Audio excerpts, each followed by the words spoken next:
Gloria al Rey. Amén.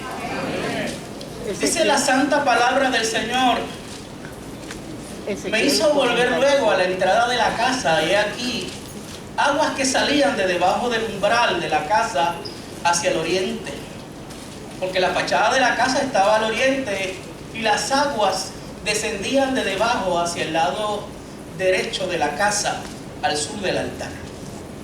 Y me sacó por el camino de la puerta del norte, y me hizo dar la vuelta por el camino exterior, fuera de la puerta, al camino de la que mira al oriente, y vi que las aguas salían del lado derecho.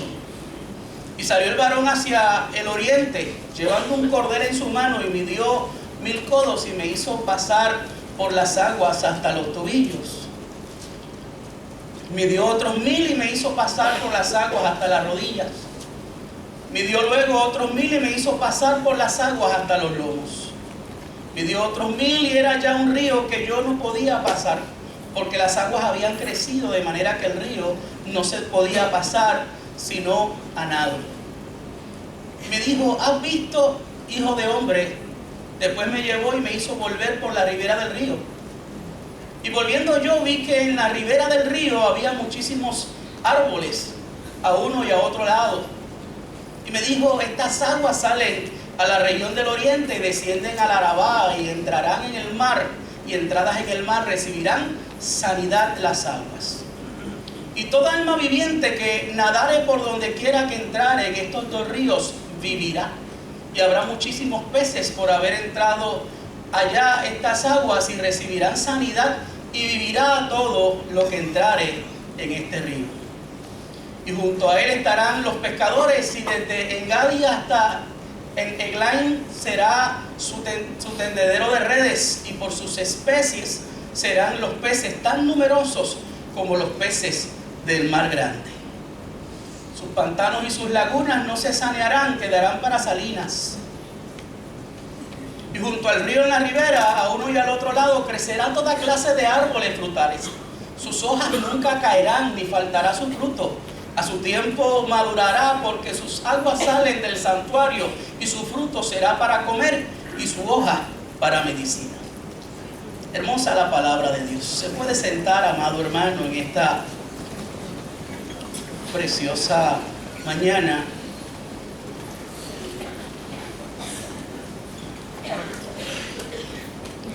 Hoy me gustaría hablar un poco acerca de este pasaje, y me gustaría presentar una ilustración, porque si algo es importante resaltar en tiempos como los que estamos viviendo, es la esperanza.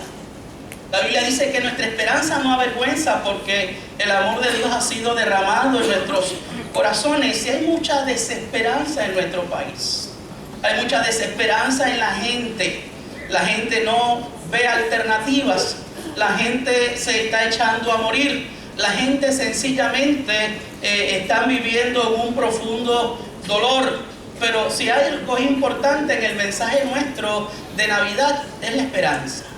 Jesús vino a traer esperanza, y nosotros somos, amados hermanos, dadores de esperanza. Anunciamos esperanza para la gloria del Señor. Alguien escribió, hablando acerca de un relato, Adrift. Es el relato de un hombre que construyó una embarcación para navegar a vela por todo el Atlántico, dándole la vuelta. Encontró mal tiempo y su embarcación se hundió. Él estuvo en una balsa por 80 días, y lo que le mantuvo con vida fue la esperanza. Sus días más bajos fueron cuando no podía haber ninguna esperanza, ni podía haber la posibilidad de que lo rescataran, o llegar a alguna isla, o cruzar por las rutas comerciales, y que lo hallara alguno de los enormes barcos que navegaban por esas rutas. Su esperanza lo mantuvo vivo. Alguien ha dicho: podemos vivir 40 días sin comida, 8 días sin agua, 4 minutos sin aire, pero solo unos pocos segundos sin esperanza. Pero nosotros creemos y tenemos la esperanza bienaventurada de los hijos de Dios, y confiamos en Él. Amén. Aunque las situaciones sean duras, sean difíciles.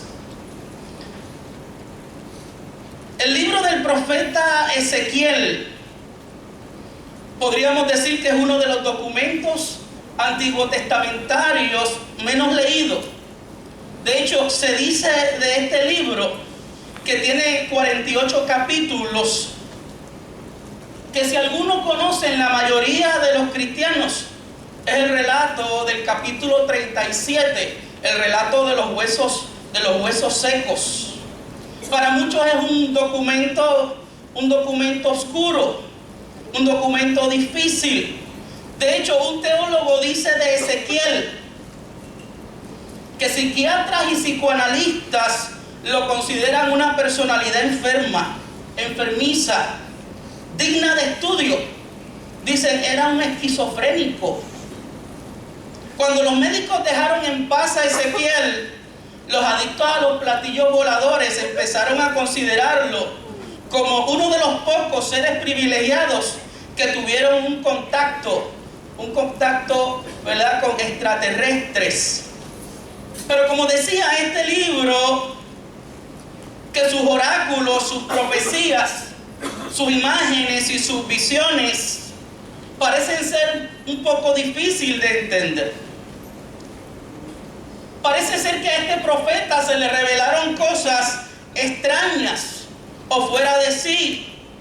El carácter apocalíptico de este libro, el carácter escatológico, hace que algunos se acerquen a ciertos pasajes y muchos lo miren de lejos. El estilo de esta profecía es un estilo difícil debido a su simbolismo poético. Dicen los teólogos que el estilo que hizo que el anciano Jerónimo desesperara de lograr sondear jamás la verdad de este libro. Era un libro difícil aún para los antiguos teólogos. Tal vez esta es la razón por la cual Juan Calvino escribió un comentario solo de los primeros 12 capítulos. ¿Y por qué Martín Lutero no le prestó ninguna atención especial? Se dice que la profecía de Ezequiel, al ser escrita en ese estilo apocalíptico, ha confundido posiblemente a más eruditos y dado lugar a más ideas extrañas que cualquier otro libro acerca de la Biblia. Muchos tienen su propia interpretación de las cosas que dijo Ezequiel, y la rueda sobre la rueda y dentro de la otra rueda, y usted habrá leído acerca de eso. Sin embargo, es palabra de Dios y ella contiene verdades profundas y principios prácticos para la vida. Este libro o esta profecía nos muestra el corazón de un hombre de Dios, cuyo nombre significa a quien Dios sostiene, a quien Dios fortalece. Un hombre llamado primero al sacerdocio de Jerusalén. Pertenecía al clero de Jerusalén, el clero más distinguido y el que ocupaba los primeros puestos. Ezequiel, quien nació dentro de la familia sacerdotal, fue primero sacerdote y luego se volvió profeta.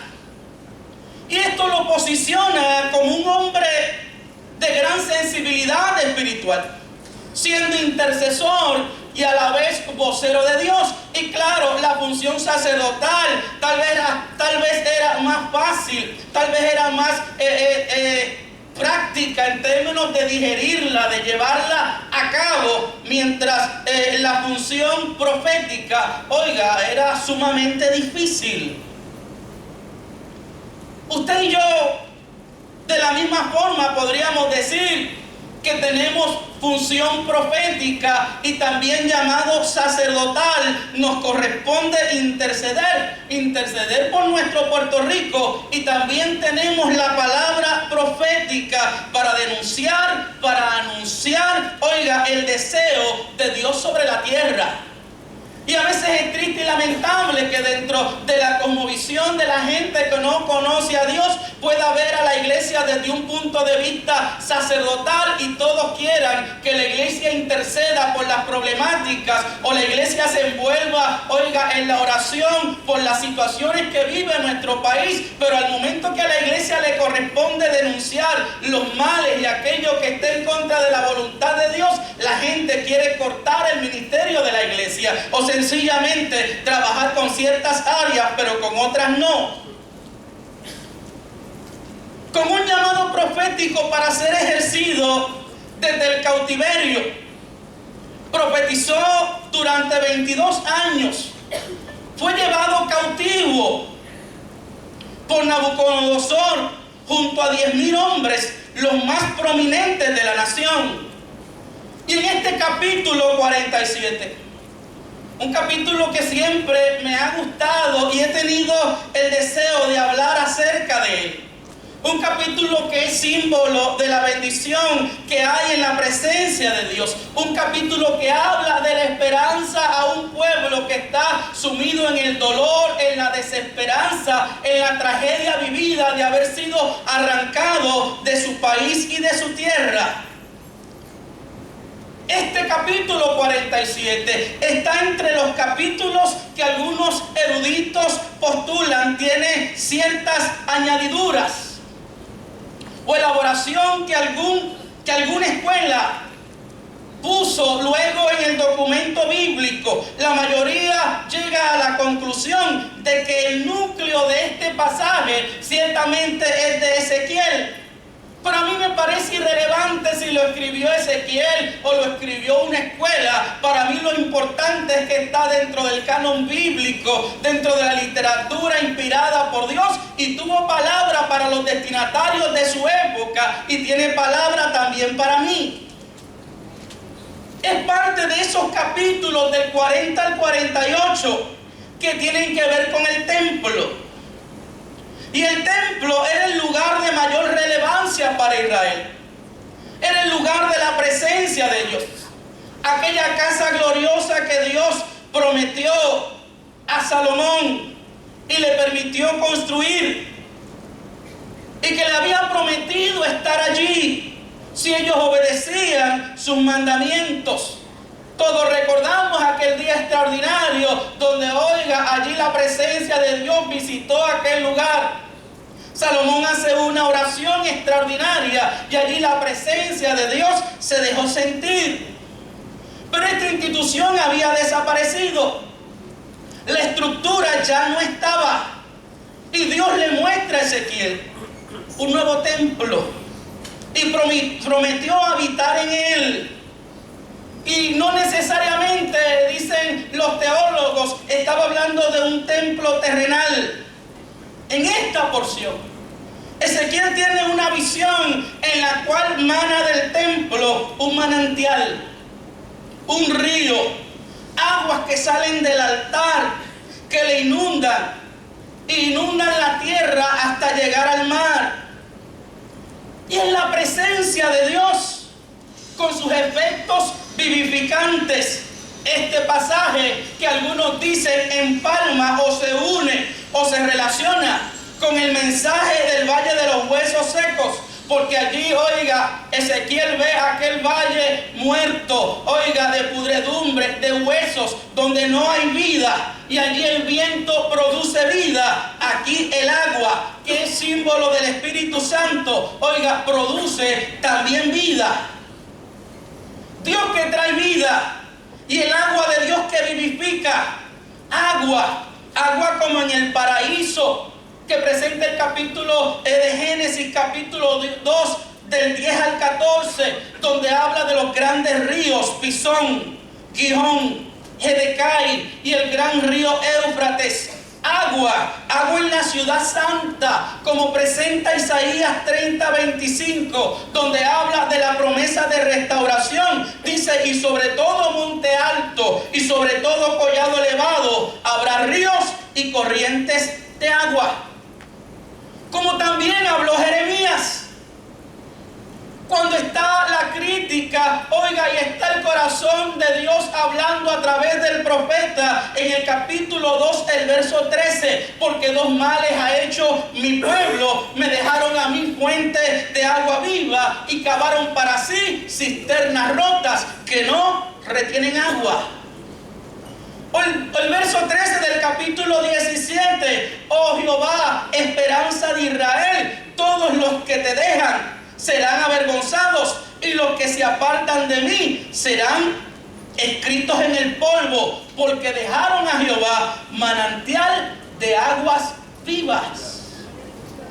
Ezequiel habla de una fuente que está brotando del templo y que fluye por todas partes, y es llevado por un personaje angelical que con un cordel mide las profundidades de las aguas, 500 metros,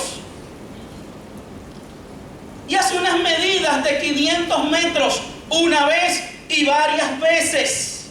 La primera medida hace que las aguas lleguen a los tobillos.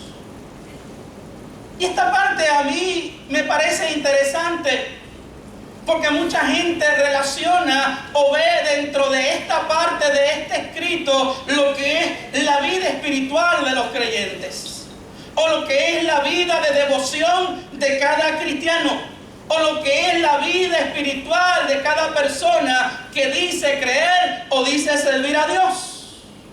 Hay tanta gente que en la fe solo se mojan los tobillos. Llevan años, pero no han querido profundizar. Llevan años, oiga, pero viven vidas superficiales, sin verdadero compromiso. Se quedan en el status quo, se quedan en el conformismo. Muchos de ellos, con las cosas que son fáciles de entender, solo quieren refrescarse, como aquel que va a la playa. Y usted se va para la playa de Culebra y llega y ve aquel, oiga, mar cristalino, una de las mejores playas, de las 7 playas más bellas de todo el mundo.